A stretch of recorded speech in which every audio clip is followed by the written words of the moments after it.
Right before my phone rang, I got a shiver up my spine. When I saw who was calling, my stomach dropped. Hello? I couldn't keep my voice from shaking when I answered. Hey, Anna.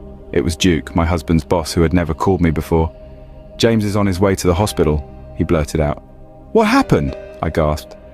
I have no idea, Duke said. 1 minute he seemed fine, and then the next he just collapsed and started having a seizure. What hospital are they taking him to? West Side, mem, he said. Before he could finish, I hung up and raced out to my car. 15 minutes later, I pulled into the ER parking lot. I'm looking for my husband, I said to the nurse at the admittance desk. What's his name? She asked. James Desmond. The nurse typed his name into the computer. She must have seen something alarming because she shot out of her chair and told me to follow her. When we got back into the ER, she led me into a room where several people were trying to save my husband. From the look of things, it wasn't going well. Mrs. Desmond is here, the nurse said to one of the doctors. This is no place for her, the doctor snapped. Get her out of here. The nurse grabbed my arm and had to forcibly lead me out of the ER and into the waiting room. I'm sorry you had to see that, the nurse apologized. He was stable not that long, okay? What's happening to him? I sobbed.